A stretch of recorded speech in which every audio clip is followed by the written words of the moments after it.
Ladies and gentlemen, welcome to the Hyperconscious Podcast. Alan, what is hyperconscious? Once you understand why something is the way that it is, now you have the power to change it. Great conversations with great people and great questions are the keys to the kingdom of unlocking your consciousness. Every single action that you do starts as a thought. When you control the way you think, you will control the way you act, and you will control the way you live. That is hyperconscious.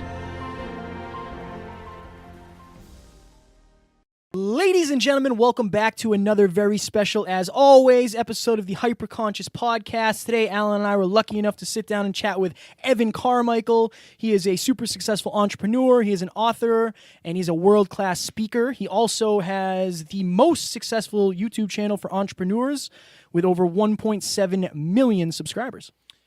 Yeah, Evan came on the show. He actually reached back out to us on Christmas Day saying he'd love to come on the show. He only gave us 25 minutes originally, but he ended up going for over a full hour. Guys, I have 2 full pages of notes here, and I gotta say, I learned more in that episode than probably ever before, and do not miss this one. Yeah, I think we both resonated pretty highly with him. He spoke a lot about just doing it, not quitting, working hard, being super consistent, and that's something that Alan and I always preach, so we hope you will enjoy this episode.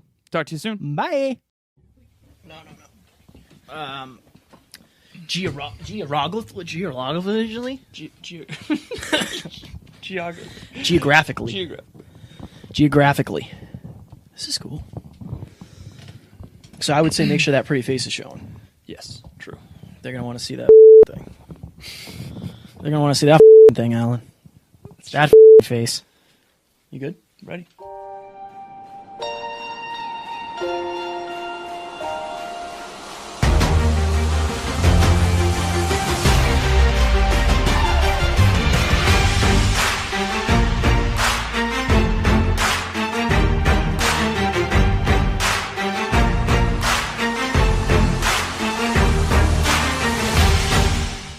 Ladies and gentlemen, welcome back to another very special, as always, episode of the Hyperconscious Podcast.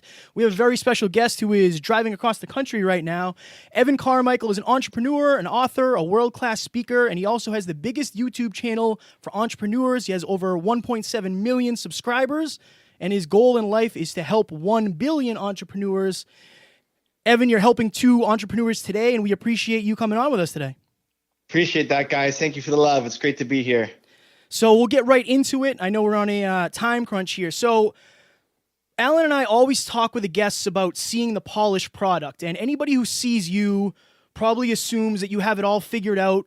You're very successful in your business and all that stuff. So how did you go from quitting chasing your dreams when you were making $300 a month to the successful guy that you are today? Through lots of mistakes and sucking and trial and error.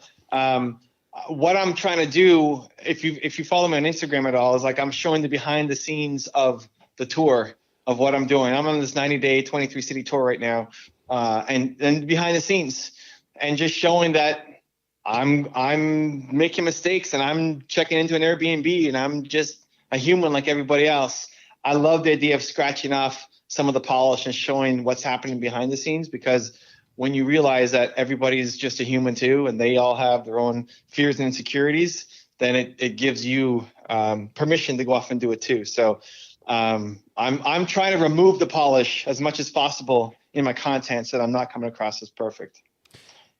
Interesting. That's very cool, especially because I think a lot of people are trying to do the opposite, on Instagram and all that stuff. I always tell my clients that Instagram land is not the truth. I've seen many of these influencers in person in terms of their physique and fitness and stuff, and it's just really good marketing. So first and foremost, for my first question, I wanted to say that your reputation does precede you. I was told by 2 very reputable sources that you were, and I quote, a great guy on 2 separate occasions. One was Eddie Pinero, a good friend of mine. The other one was my coach. And my coach, I think, knows you actually, but he recommended that I ask a specific question. So here we go. I like it. What is your system for getting to the top of competitive marketplaces and distribution channels so systematically? That's an awesome question. So I recognize first that the content and the emotion that people feel from the content is the biggest path. So whether it's YouTube or Instagram or podcast or Snap or LinkedIn or like whatever the next thing is that comes out, the most important thing is, can you get people to an emotional reaction from consuming your content? So if I'm looking at you guys as a podcast, it's like, can you get people who listen to your stuff to feel an emotional reaction after listening to you? Because if you can elicit an emotional reaction, then they're gonna want to download more of your shows. They're gonna want to tell their friends about you. And that's 80% of the game.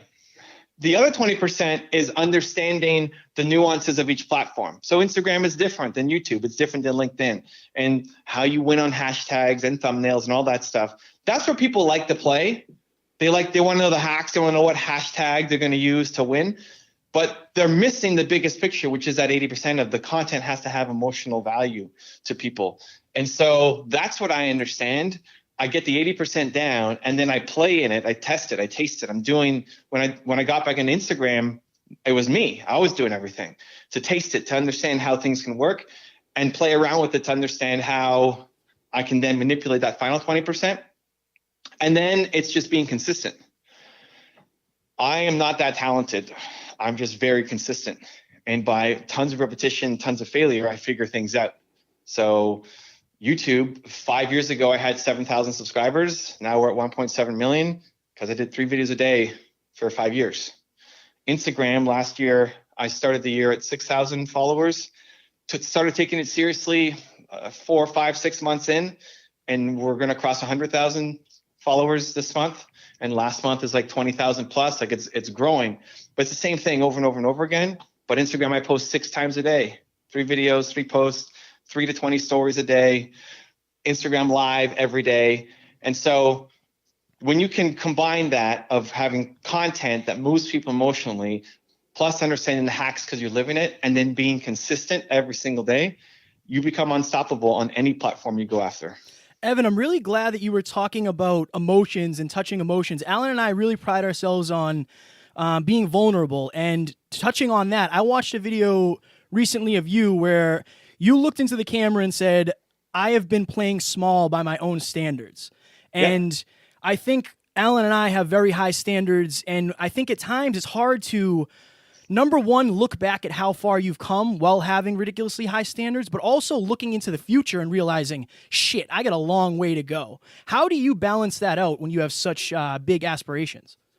So first, I mean, I love that you saw that video. It's part of my ambition going forward to remove the polish. Back to our first question, right? Like, I don't want to be seen as a guy who has it all figured out and all the polish. It's not knowing what I'm doing, but still having the courage to go in and do it.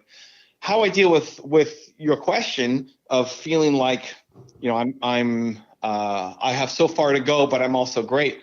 I like embracing those two opposing views at the same time. I don't live I live in both. Like, I think my channel is the greatest YouTube channel on YouTube. I think I should get a Nobel Peace Prize for my channel. I think it's the best thing ever.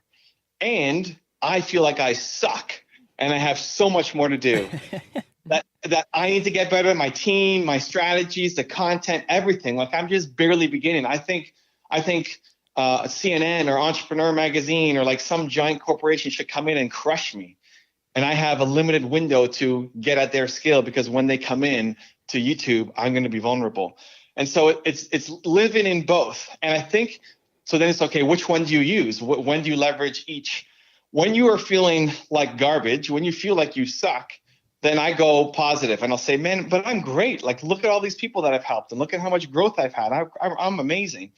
And then when I feel like I'm amazing, I tell myself that I suck. Like, come on, you're just getting started. You suck, man. Like, why aren't you at 10 million? And so when you are feeling low, it doesn't help you to say that you suck and remind yourself of all the reasons, which is what I think most people do. When you're sad, you want to play on sad music. And I do the opposite. If I'm sad, I want to put on upbeat music that makes me want to dance. Interesting. That is an awesome answer. So there was a book written called The Self-Made Billionaire Effect. I'm sure you've heard of it. And there was this one line in that book that always stuck with me. It said, the greatest indicator of a future billionaire is someone who can hold two seemingly opposing ideas in their consciousness simultaneously. I'm so glad that you just went into that, Evan. That kind of blew my mind. That means I'm going to be a billionaire. I'm pumped, man. Thank you. Made Well, my day. if you're gonna help a billion people, the chances are you will, because you just need $1 from each of them. So That's it. We'll make it happen. So that brings me to my next question. So as a speaker, for me, I find the nature of storytelling and the associated narrative bias kind of frustrating, because it's incredible to inspire, motivate, and educate, but I find it exceedingly difficult to articulate how hard it really is to chase your dreams. For you, you were struggling really hard in the beginning and feeling like a loser who couldn't afford to go out to dinner for $20. Yeah. And how do you personally help your audience understand that they are now seeing the polished, successful product? To go back to that first question, like, that only after years, sometimes decades, do you ever really see the people that are actually have made it. So like when you're on stage and you want to captivate an audience, you want to get them emotional, like how do you get them to see that like at one point you absolutely like had almost no hope for any sort of success when you're only making $300 a month? So that's an interesting question, because you're talking about in a stage environment. Hopefully some people already have some context on me already coming in. So on my tour, like people who are buying tickets, they hopefully know who I am. And so I don't have to go that deep into telling the backstory, because I've kept all my old videos up. You know, my channel runs 5,000 videos plus deep, but you can go to the first video and see how much I sucked. Like I want those up. I want you to see the journey. And I love it when somebody comes on my channel and says, hey, I started following you like 3 years ago and I stopped, but I've looked at how much you've grown. Like, yeah, that's what happens, you know, and not to pat myself in the back, but more like that's what everybody can do. I think I'm less talented than you guys are, just naturally. Like it took me 350 videos until I wasn't completely embarrassed by my own stuff. I couldn't watch it back. I cringed. Most people give up after 1 or 2 or 3. They don't go that deep. So I'm just persistent, I guess, to keep going. Back to the consistency point at the top. From stage is interesting. I think the best way to do it from stage would be to share the story of the really deep, dark, painful moments and try to relive it instead of just summarizing it.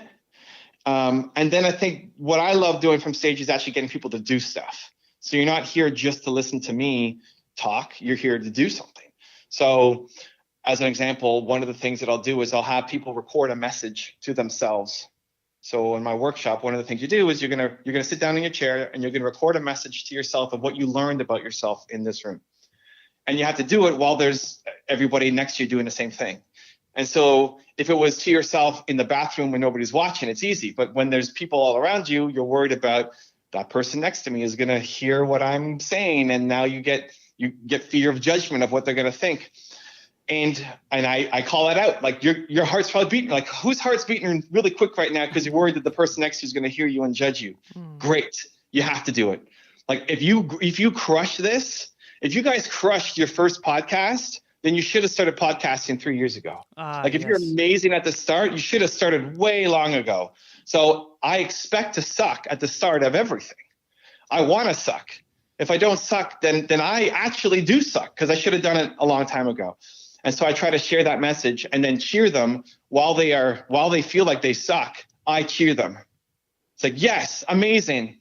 Hugs, bring it up, guys. We're celebrating you because you tried. Because when you can tie your self-esteem to the effort and not the result, that's when you start to really win. What a great answer. I can tell you right now, Evan, Alan and I were terrible in the beginning. We sucked very badly. So we're working our way up. So you were talking a little bit about your story there, and you're the author of your one word, and your one word, as I read, is believe. How did you come up with that word, and how do you use that as such a powerful tool for success as you have?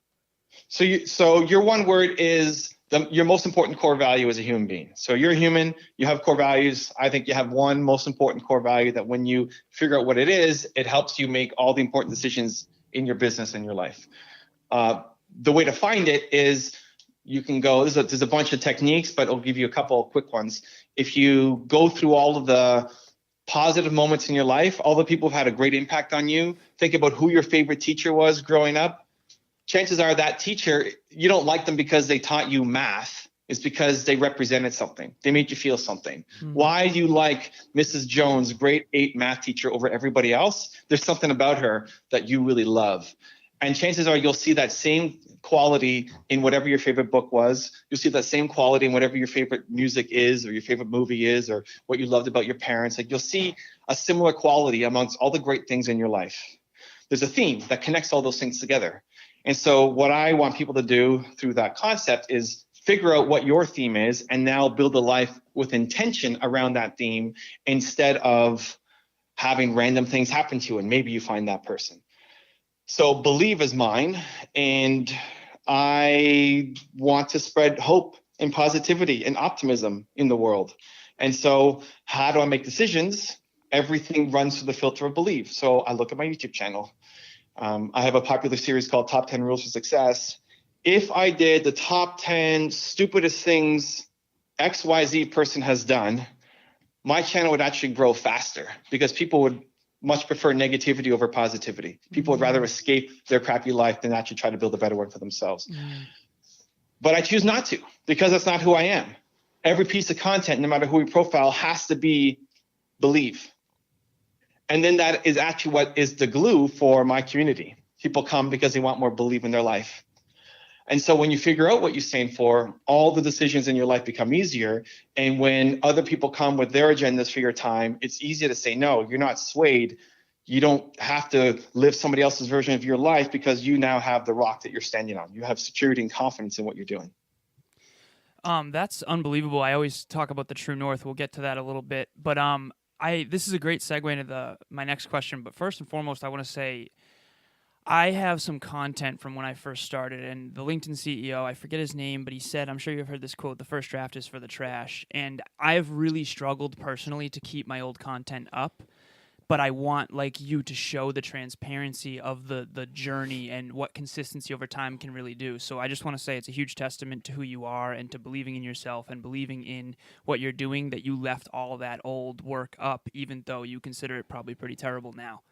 The second thing, the next question here is, so on this podcast, we often talk about how money doesn't buy happiness. It helps, but it's far from everything.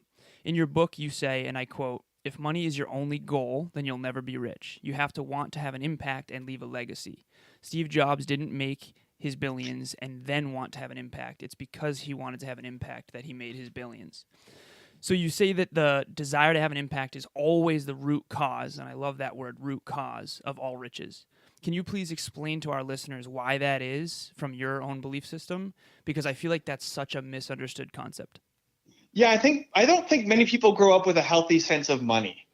I think some people think that money is everything, and then they're just chasing the hot opportunity, whether it's Bitcoin or podcasting or anything, right? Like, if you guys are in podcasting just because it's the hot trend of 2019, you're expecting to make a ton of money, you're going to lose, because you're going to get crushed by people who actually love podcasting. And so anytime you have somebody who's in it for the money versus somebody who absolutely loves this thing and wants to change the way that the industry operates, that visionary person is always going to win. There are other people, though, who have the opposite view of money. They say money is the root of all evil, right? Yep. And so that's not good either, because you need money.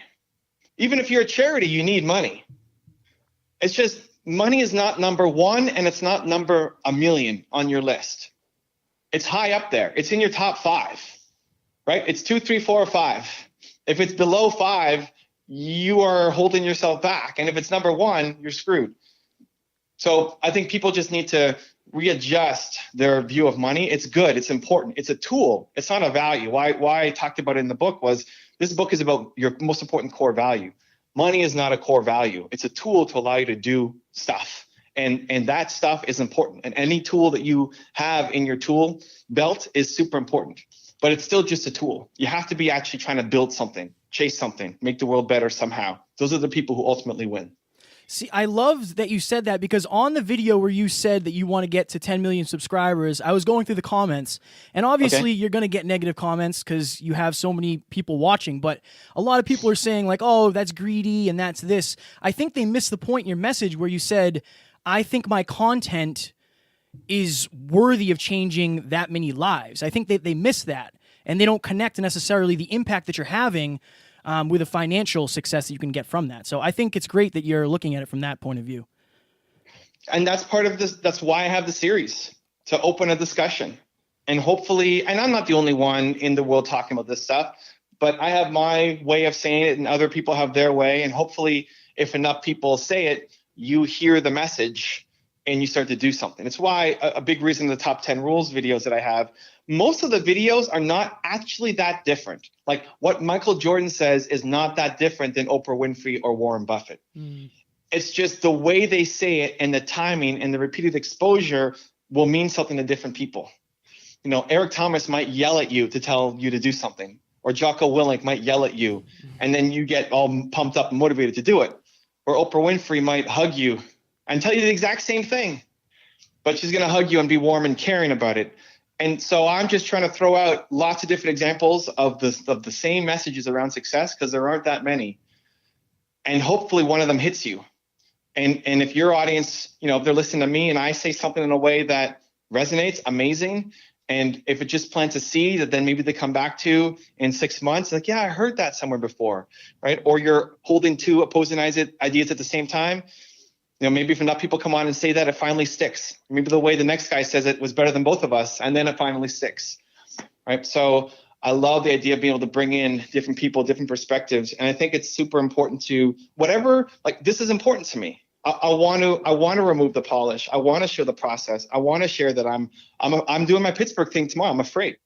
I'm nervous going into my Pittsburgh event.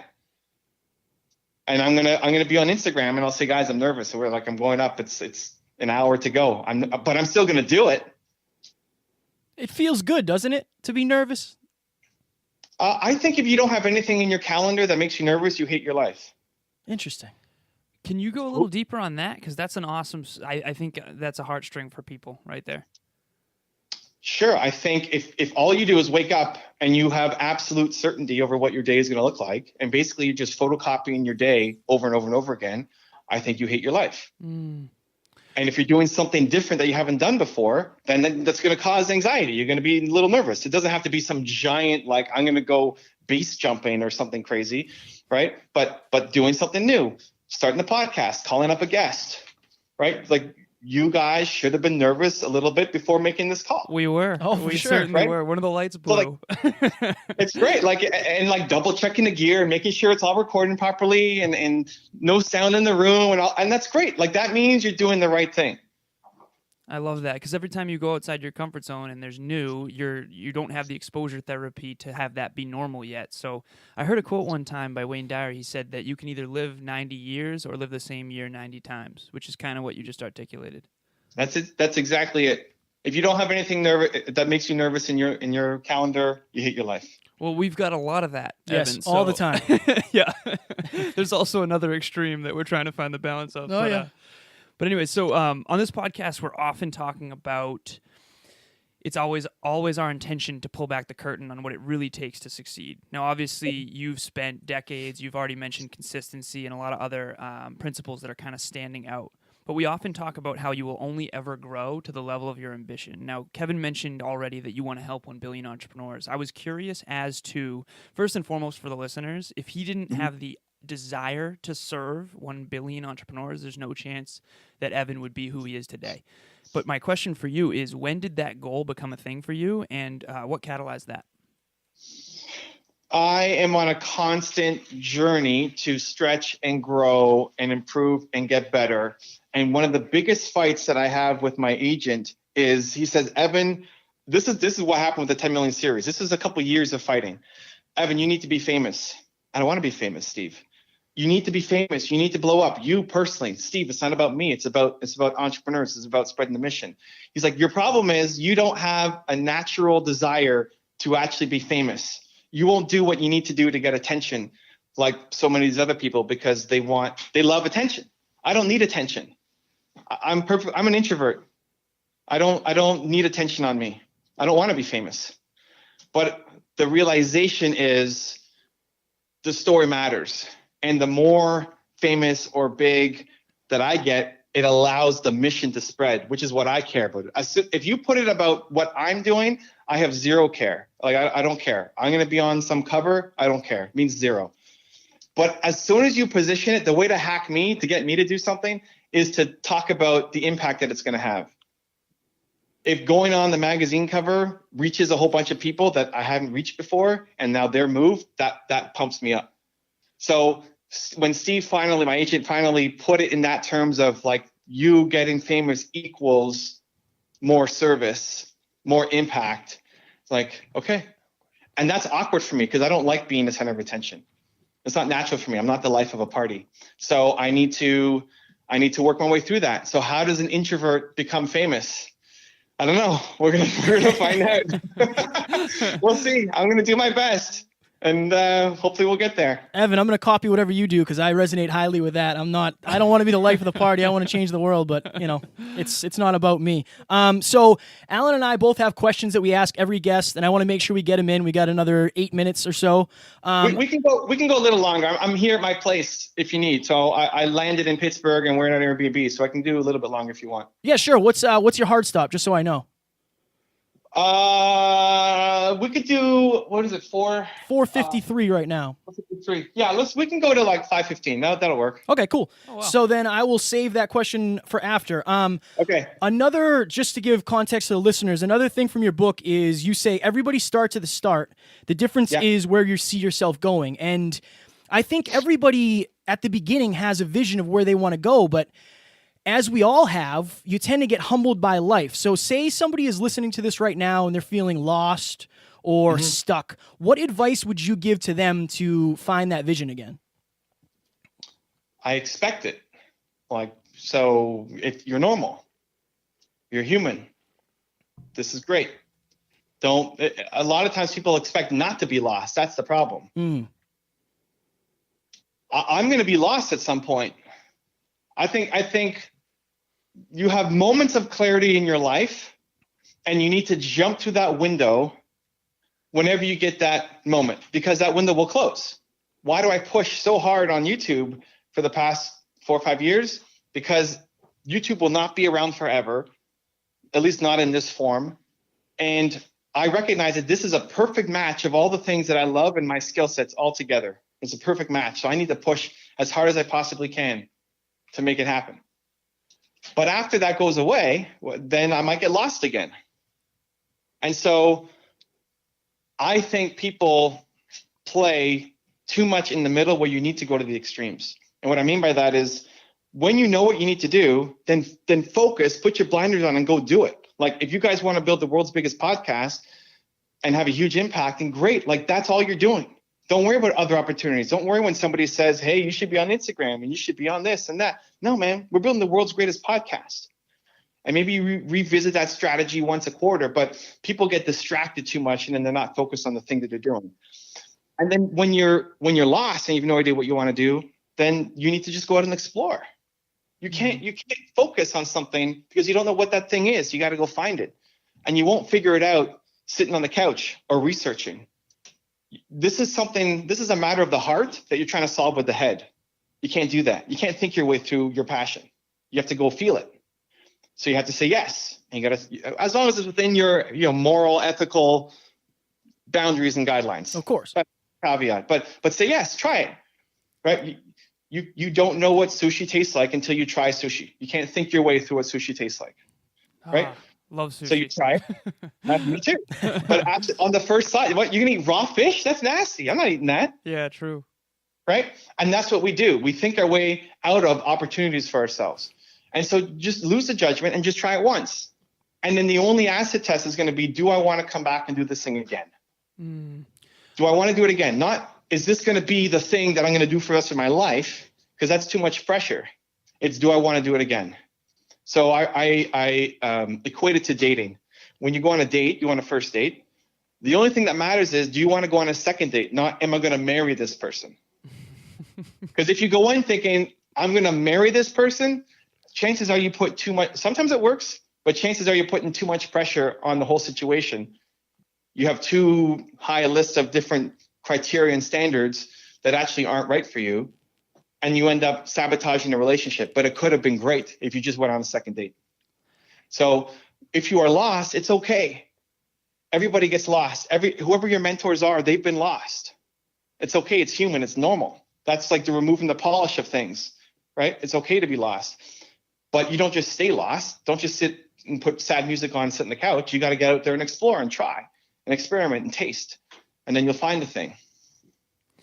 So that's what I think. That was super powerful, especially the dating thing, because I do think that puts an incredible amount of pressure on the other person and on needing everything to go perfectly. So now that I know we have more time, I do want to dig a little bit on a heartstring that we talk about a lot on this podcast. So Okay. a lot of people talk a lot about PTSD, and that's a very real thing, but we don't talk enough about post-traumatic growth. For me personally, and I notice this about many entrepreneurs, they usually had some sort of like traumatic incident that made them, I always use the analogy of shakes the snow globe up. Everything you think you know kind of gets shaken up and you feel lost, and then what lands is, I don't want to live a life of regret. I need to chase my dreams and live life on my own terms. Did you have a moment when you were working in corporate America where you were just like, maybe the life or death situation, maybe, you know, the loss of a loved one, anything like that really pushed you over the edge? Because we talk a lot about how you'll never be all in until you're like, you go all the way up the other end of that pain pendulum. Well, I do believe your purpose comes from your pain. I think if you haven't suffered, then you're not capable of great things. You're just not motivated enough. That's why kids of rich people very rarely go on to do great things. The adversity is the thing that creates the opportunity for you. The thing that really fueled me, I never worked very long in corporate America. I had one part-time job, and that was basically it. So I don't have like 10 years of hate in my life. What I did do though was I decided when I was 18 not to live a life with regret. It was one of the most important decisions I ever made. I was in Paris, and I was at the Notre Dame Cathedral, and I had my map open. It was my first time in Paris. I was trying to find my next destination, and this girl comes up to me and asks me for directions. And I thought she was cute, and I wanted to ask her out. And she was speaking to me in perfect French, and I'm like, why is this French girl asking me for directions with the map? It didn't kind of trigger for me until later. Long story short, I was too afraid. I chickened out. I didn't do it. And I hated how I felt about myself. That I didn't try. Not that I didn't get her number or get a yes, but that I was just so afraid of the rejection that I didn't try. And so I took a picture of the scenery where we were, and when I got home, I blew that up and put it on the wall. And everybody who came over thought I had this beautiful French scenery picture, which it was, but it meant something to me. It was that I'm not going to live with regret. That I would rather know and fail than not know. And then the next year, I got the opportunity to join this startup company and be an owner and make $300 a month, or take these great paying jobs that I thought I always wanted. And I thought, you know what? I've been looking at this picture every day when I walk into my bedroom, basement apartment. And I said, I can always get another job. It may not be this job. It may not be the travel or the pay that these guys are giving me, but I can always get another job. This idea of being a part owner of a business and building it, I don't know if I'll ever get it again. I don't know if I'm even going to make it work, because it was biotech software and science and programming was like my worst subject. But I just want to know, because I didn't know with the French girl, and now I need to know with this business. And I've used that as a framework for everything. Whenever I'm afraid of doing something, then I tell myself this is going to be the greatest thing of all time, and I have to do it. Otherwise, I'm going to spend 10 years of regretting that I didn't say yes. Because we don't really regret the things that we do. It's usually the actions not taken that we regret the most. So we have to go off and do those things. And so I force myself to do it. I just make the pain of regret so big in the present that it forces me to do what I need to do. I'm not the go be fearless. I don't buy into that doctrine. It's me feel the fear and then do it anyway, because you need to, because the future fear is going to be so much greater of all that regret stacked up. I resonate very highly with that, Evan, because I'm very much the same way. I always say that it really doesn't matter the result. If you want to go talk to a girl, the fact that you're doing it matters more than the result. The fact that you're facing your fears matters more than whether you get a number or not. So I resonate extremely highly with that. A question I have for you is, I'm the never quit kid. I have never quit tattooed on my arm. And I know I've heard you say it many times that people tend to quit like way too early. What do you think separates them from people like you and Alan and I, who were almost at 100 reps in? We've had every single thing possible go wrong. Oh yeah. We've had terrible podcasts.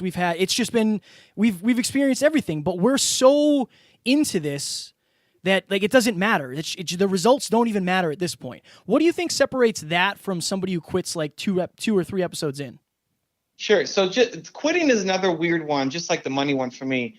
I think some people have a interesting perspective on quitting. I think the reason to quit is you don't love it anymore. If you love it, then you have to quit. You have to keep going, not quit. If you love it, you have to keep going. You have to, because otherwise it's that regret thing again. Like, I should have done more. Like, if you guys quit too soon, if you quit after episode 32 when the power went out and you lost your guest and he's pissed at you and now is going to hunt you down. Oh yeah. You quit after that. Right. Right. I think that was 34 happened. If you quit after that, but you still loved it and you gave up on your dream, you're building that identity for yourself of, I'm somebody who gives up on my dream, and that's going to eat you up for the rest of your life. So you have to keep going. On the other hand, though, there's a lot of entrepreneurs who quit too late. Like, they stay in a job that they hate and they haven't pivoted enough, and they love their business at the beginning, but they fell out of love with it. They basically bought themselves a job and now they're too afraid to move on and do something else. So the reason to quit is you don't love it anymore. Some people never loved it from the beginning. And so if that's you, if anybody listening, if you never loved your business, then quit now and go do something that you love. So I think the absolute passion for building something is a necessity. And I think a lot of people who start podcasts, they never actually really loved it. And so they should quit and go do something else. I think if you are afraid of something, then that's not the reason to quit. If you're afraid of it, then you have to keep going. And so that's where I use the regret kind of gut check. If I'm 100 years and sitting on my rocking chair looking back and I quit on this, am I happy with that, or am I pissed and full of regret? So I think the starting point of like, why do you keep going? Why do I keep going? I think loving what you're doing, loving the work. Jerry Seinfeld calls it the torture you can endure. Like, to do what I do should be torture for you guys. And same thing, vice versa. For me to step into what you guys do, it should be absolute torture for me. So it's because you love it so much. Two, I think creating habits and environment, like, it's great that you guys can be on this path together. I'm sure you brought each other up multiple times. Oh yeah, definitely. One of us is usually up while the other's down, fortunately. Well, no, I mean, it's great having a partner who supports you, and that pulls into relationships too. Like, having a spouse or girlfriend, boyfriend who is supportive of you. Doesn't have to be your business partner. Sometimes people marry their business partner, but just somebody who's there for you. Because when you suck, when you have a terrible podcast and then you go home and everybody's saying, when are you going to make money? Why do you suck so much? Like, come on, man, go get a job. Then it becomes really, really hard. So I think a big part to success as an entrepreneur is also picking a good partner who supports you, who doesn't necessarily have to be an entrepreneur or even understand entrepreneurship, but they want you to win. Having a partner who wants you to win and can put some of their needs aside because they want you to win, and there's that balance between you, I think is super important. So a bunch of those factors together, like, you got to love what you're doing. You got to have an environment that supports you. You got to be, growth mindset. You have to tie your identity and value to the learning process and growing, not the execution and the results, and being around people, whether it's your business partner or a spouse, boyfriend, girlfriend, who is supporting you. Evan, this is definitely one of my favorite interviews of all time. And there's so many questions that I want to ask you, but I know you said the hard stop was at 5:15, so we've got 10 minutes. One of the things I definitely want to ask before we wrap up here and before Kevin and I get to our questions that we always ask is, I think, I often say reverse engineer someone's heroes, and you can usually tell. Like, for example, I don't know if you know who Bruce Lipton is, but he wrote a book called The Biology of Belief that has changed my life, and his hero is Einstein, and I could kind of tell that, and then when I heard that, I was like, oh, there it is. So you study successful people, and you can always kind of reverse engineer their heroes. So my question for you, very simply, it sounds like Steve Jobs is one of them. That's a guess, an educated guess, hopefully, but like, who are your main heroes, your main influences? So, I mean, just back, we can go a little bit longer if we need to. I'm liking you guys, and I'm I do this sometimes. So you got more questions? Let's go. We're Let's liking go. you. This has been amazing, Evan. This is just great. I'm starstruck right now a little bit, to be honest. I appreciate that, man. And listen, I'm just a guy, dude. I know. I'm just a guy who's done it. So to answer your question, first off, it's my parents at the core. Like, belief comes from them. My core values as a human, the desire to serve, is my mom. My mom would always say, if you have the ability, then you have the responsibility. If you can, then you must. And so the desire to do good comes from her.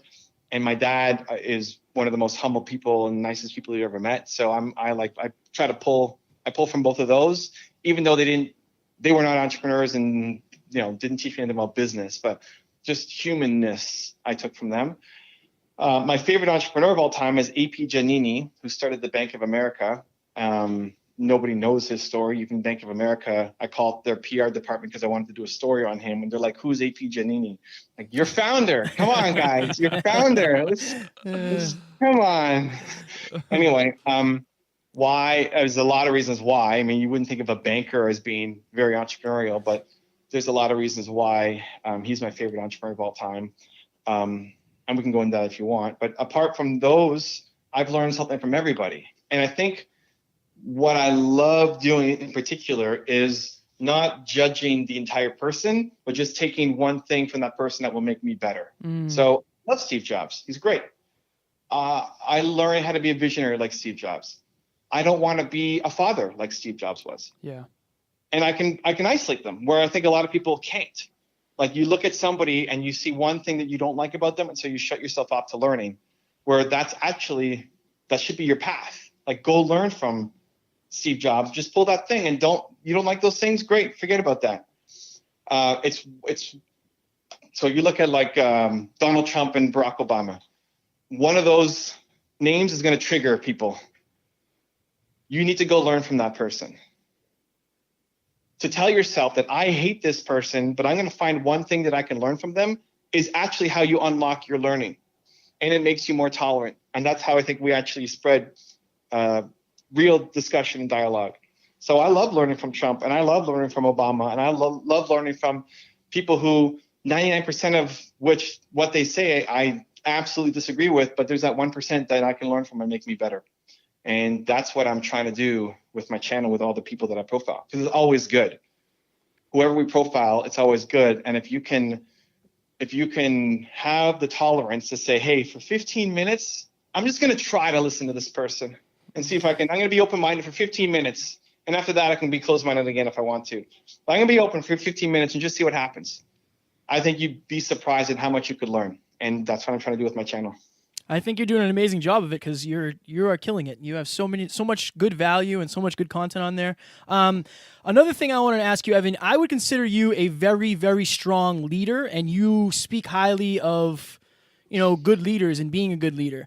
What does a good leader mean to you? Like, what does it take to be a good leader? I want the people on my team to win more than I want them to win with me. Wow. And I think when you take that approach, you end up actually getting their hearts and not just their mind. And that's not just for people on my team. I think that's a philosophy for life. Like, you come into contact with people and you run parallel paths. Right now, this conversation, we're on a parallel path together. We're spending time together. This is our parallel path that we're running. And after we hang up, I'm going to go on my way and you guys are going your way. I want that time to count. And maybe I never see you guys again. Maybe this is the only time I'll ever say hi to you in person. Or maybe we end up founding a company that goes on to do $10 billion together. Who knows? I don't know. But I want you to win, even now, more than I want you to win with me. And I still need to win, but I care more about you winning. So if I look at the guys on my team, I got Danny sitting here with me as my videographer. We signed a year-long deal and then a second year-long deal for him to work with me. His ultimate ambition is to do a Netflix special of his own. He wants to be a Netflix documentarian. Great. I want you to use my content, our videos together, to go help you get your Netflix special. Wow. And I told him, you need to make your first video. like your own video. And if you're going to come back for another year, then a requirement is you have to make your own video this year. And in the short run, that hurts me because that's time away from making videos for me. But that's, I think, the best thing to do. And sometimes you can make that happen within your own business, and sometimes they need to leave. Like sometimes the best thing for them to do is to leave because they have ambitions. I had a guy working for me who wanted to ultimately have a bake shop. He wanted to be a baker. And he was doing my customer service, emails, comments, that kind of stuff. And he was really good at it. But I said, you need to leave me because you need to go do that thing. And I'm not the best place for you. This is playing it too safe and easy for you. It's great and warm and an awesome environment, but like you're going to regret staying here for 5 years if that's how long you stay. So I love running parallel paths with people. I love co-creating stuff. I'm always trying to be somebody's chief goal officer. I want to figure out what their goal is. And the worst thing you can do is tell me your goal, because then I'm up at night thinking about how to help you accomplish your goal. And I think people value that, and they feel the love, and then they want to go off and help you. And so I'm much more in the camp of have your people love you than fear you. It's the anti-mob rule, I guess, where they want you to fear you, not love you. And it works for me. And that doesn't have to be the only style. I think it works for me because I'm introverted and I don't need to be the center of attention. And I like co-creating with people. And I'm a feeling person. So if somebody's coming in and they're upset, it bothers me. It doesn't bother me that they're upset. Like I'll get upset because they're upset. I'll feel the same thing, and then I can't be productive. So I want happy people because it makes me happy. So that style may not work for everybody, but I think when you care about people winning more than you care about them winning with you, you ultimately get the whole person and insane loyalty more than just buying some talent and getting their heads. Absolutely. Evan, you're the first person that I've ever heard articulate that in that much depth. I've always said to people that I think one of my major strengths, and I have a lot of weaknesses, trust me, but one of my major strengths with influencing people has always been my ability to have their best interest at heart regardless of myself. And the way you just articulated that, I want you to know, really was mind-blowing. One thing I want to bring to the listeners right now is that this conversation would not be happening if Evan wasn't such a great guy coming up to it, because I told you that I have two people that know you, have spoken to you, who both said that's a great guy. And that's why I reached out to you. And by the way, I reached out to you on Christmas, and thank you so much for getting back to us. So I felt compelled to say that because I want people to realize that kindness always wins, and that the only reason this is happening is because you're just such a kind guy. I mean, dude, I appreciate that a lot. And if we didn't go overtime on the call, we wouldn't have been able to talk about that stuff. I think you can win being nasty. Like, I think you can win cheating people. I think you can win. I just choose not to. Like, you could go rob a bank and make some money. You can win and rip people off. Is it sustainable long term? No, but you can move somewhere else and rip people off again. I think there is a way to win. I don't want to paint it in black and white. I think lots of people win who I am frustrated that they win because I think they're cheating people. Mm-hmm. I've had big name authors on my channel to promote their book. And like, hey, are you excited about your new book? It's like in the green room before we go live, and they're like, yeah, whatever. I just know the book makes some money. Like, what? Really? I know. Oh yeah. Yep. But so listen, I think you can win that way. I think people are winning that way. Mm-hmm. I just don't want to, me personally, win that way. And I want to try to be someone who is at the front helping encourage other people, just like you guys. Like you're trying to encourage others to not win that way as well. Mm-hmm. And I think that's actually the good fight. But I think there's lots of people who win by cheating and lying and stealing. And the way through it is to be a force for good. Yeah, we want to win with our heart, and clearly you do as well. So I'm going to ask the question that I ask every guest. I have a feeling I know where you'll go with it, but I'm going to ask it anyway. So You've been given this life, 90, 100 years on this planet, depending on how lucky you are and how well you take care of yourself. But we have this one chance, this one trip, this one play at this game. What do you hope to accomplish with the time that you've been given with your life? I want to solve the world's biggest problem, or at least make a dent in it, which I think is the untapped human potential. I think everybody has Michael Jordan level talent. It's something you either just don't know it, they haven't found it yet, or they don't believe in themselves enough to chase it down. So I don't have 5 or 10 year goals. I'm only in the land of mission. And then what I'm working on right now, I think if you know where you're going to be in 5 years, you're thinking small. So I don't have a 5-year goal for myself. So I know that I'll never accomplish my mission, but every day I wake up and I try to accomplish my mission. So I have 2 questions, and then that was the final question for Kevin. So I think that Okay. we'll wrap up here because we want to be respectful of your time. But so I'm a huge John Maxwell fan. I've read so many of his books, and he once said in a speech, a very powerful speech, that we can never fix a broken world until we have a broken heart. And I remember crying at that speech, and I was downstairs on the treadmill just by myself weeping, right? And one of the things that breaks my heart for sure is seeing untapped human potential. That's something that bothers me in myself, but it also very much bothers me very much with other people as well.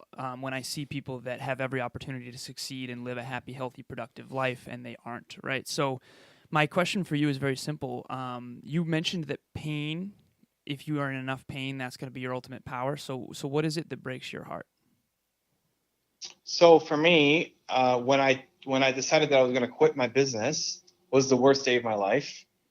And I ended up not quitting, but I just felt just worthless as a human.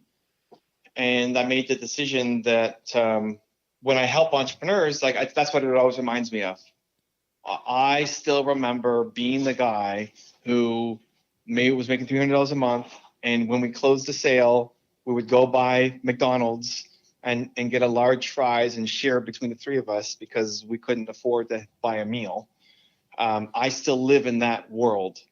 And so even on the tours and people who are fans want to take me out to like fancy dinners and stuff. And if we're trying to involve the community, I'm always like, hey, can we do it at a coffee shop, or can we do it? Not everybody can afford that because I still remember that painful moment. So I want to help people not feel that pain. I want people to find the thing that they love doing and figure out a way to be able to turn that into a business, and one that does good in the world. So that's my deepest pain. And as a result, it's never ending. Like the upside is never ending. I'll never quench it. Like there'll never be enough people. It's a mission for life. And I'm super grateful for it. That was beautiful. Evan, I can tell you for sure that between reading your book, talking to you personally, and then just the fact that you got back to us on Christmas so positively with how busy you are, I mean, you've definitely impacted my life very much as an entrepreneur, so I want you to know that. So my last question, and I ask this to every guest, I have a chain around my neck that has the True North on it. And I think that we learn, we grow, we evolve, especially people in personal development. We're constantly changing our mindset. All progress is predicated on an open mind and change. But there's something about us, I believe, that never changed. That's the True North, the brightest star in the sky. It's unwavering. It's a guide. What about you never changed? My version of that is your one word, my most important core value. So like believe has always been there. I didn't know it was there at the beginning, but I discovered it. And now your past looking back makes sense. And then your future going forward can be with a lot more intention. Mm-hmm. So like if you had to describe in one word what your true north is, what would you say? Legacy. Great. I was listening to your book this morning on my way home from the gym, and you were articulating the one word, and it's just, so my father passed away when I was 2, and I grew up seeing the level of impact that 28 years on this planet can have in the hearts of others, and I think that that's just been such a rolling theme in my life. So that's my one word.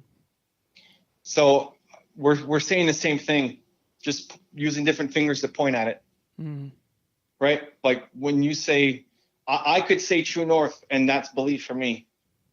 and you could say true north, and that's legacy. Like if a decision that's scary for you will lead to more legacy for you, it's a yes. You have to do that thing. You have to. So that's your true north, or that's your legacy. So I love it.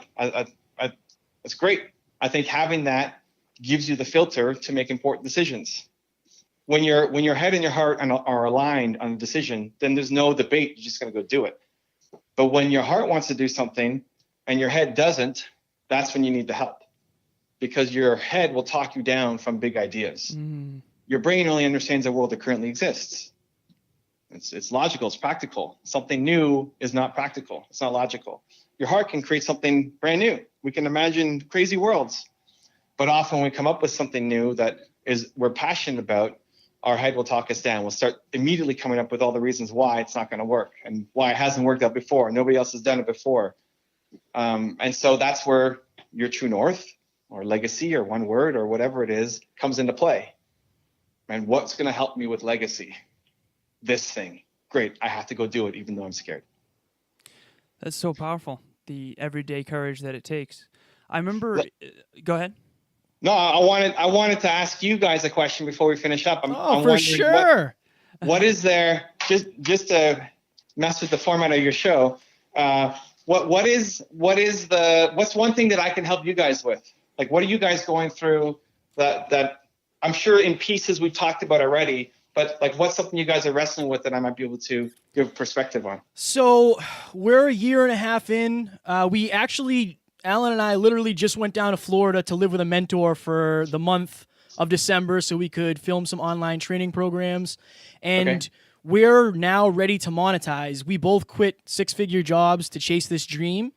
And we're trying to get better with marketing and starting to turn this into an actual living. Okay.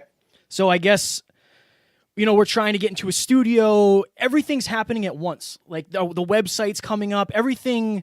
It's just we're super overwhelmed with all this new stuff that we're not that familiar with. So I guess what is the next step for us to get, monetized and to get as like a force in this field? How often are you doing the podcast? So we do 2 a week. They drop on Sunday and Wednesday.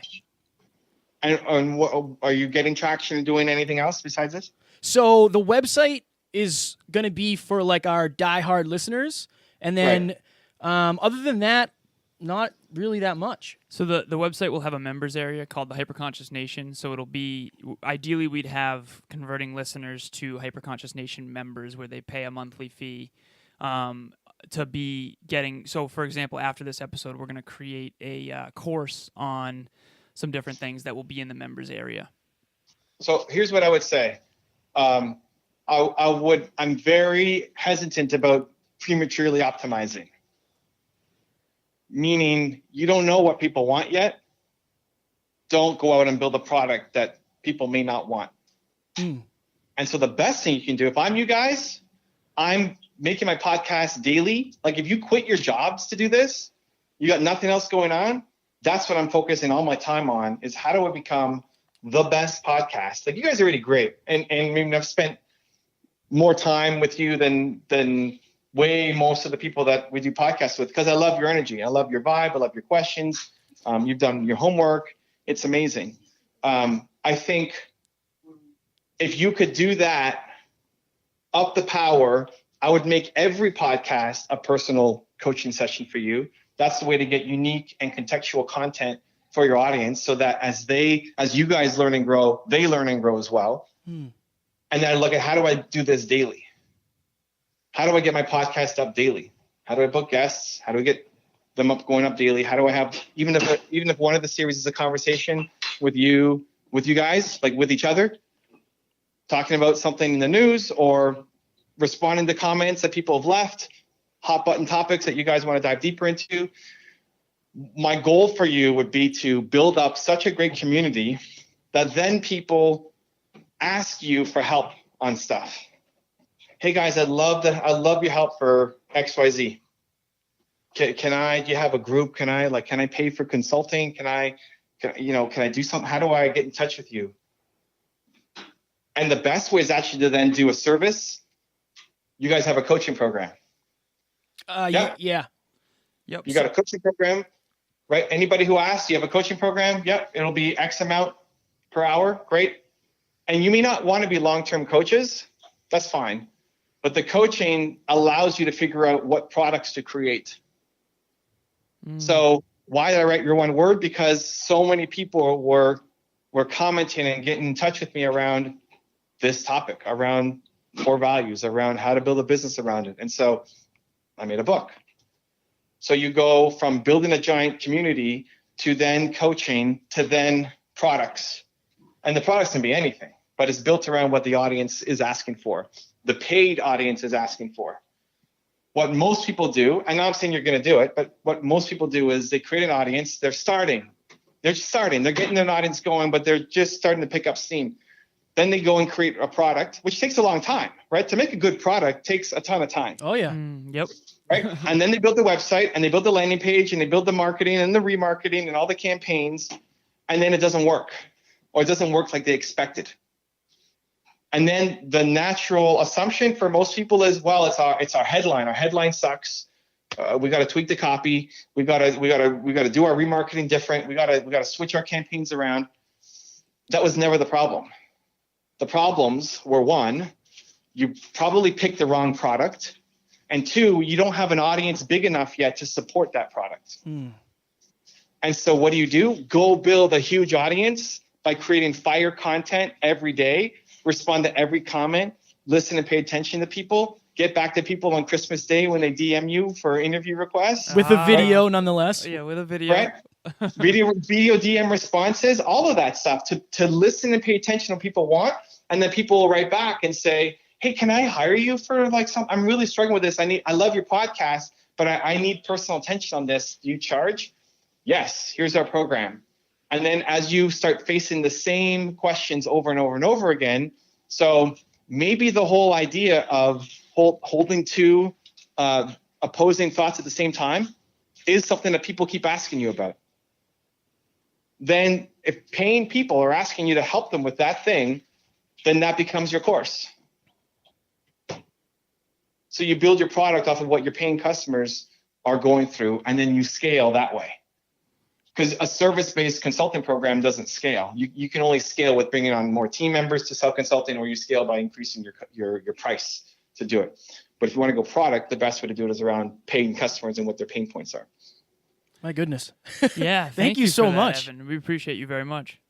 So that's what I would do. Daily, let's go. You guys have the talent, but if you're wasting a bunch of time, and listen, you may not be. It may hit, but you have a low chance of hitting it without having the real feedback from paying customers. So you're taking a shot in the dark. Meanwhile, you don't know if that's going to work, but investing the time into your podcast and crushing it, it's going to work, and you're building this, you're stacking this army, because all your old podcasts can still get downloaded, right? It's not like Instagram where you post something and it disappears in 24 hours. Your content will live, and people can go back on the show and download all this stuff. So podcasting and YouTube are great that way. Your content lives forever. YouTube's the best. Evan, can I just ask you a real quick question? Yeah. Do you believe thoughts become things? Because as we were setting up, I was talking about how you're just an animal and you post so much content. And I told Alan, I think we have to up the amount of episodes we're doing. Right before this. Literally right before we took this call with you. Yeah. That. You guys have the talent, man. I don't know if you guys are religious or not. You guys religious? Very spiritual. Yes. So I'm not religious, but I believe that ideas are given to you for a reason. So if you're religious, that's God talking to you and say, hey, do this. You were thinking about content for a reason. You have to go do it. Right. And we find ways to talk ourselves down from it. Oh, I got to launch this. I got to. Oh yeah. The logistics. If you just listen to them, you would have had the answer already. Yes, you need to up you guys have the talent to do it. You're way more talented than 2 podcasts a week. And that's how you're going to get known. If you look at my channel, what for both of you, what was your favorite video on my channel? I liked one of the Steve Jobs ones. I don't know what number it was. Okay. But not number 1. Yeah. Oh yeah. No, it definitely wasn't number 1.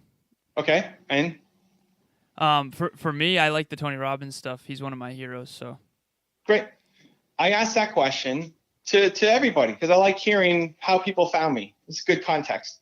But almost everybody has a different answer. Hmm. And that's how it works. The more podcasts you have up with different guests, each time is another at bat. It's another ticket for someone to find you. and then they dive mastery of your craft as well. Sorry, I didn't mean to interrupt you there. 100%. The quantity leads to the quality. The more you do, the better you'll get, for sure.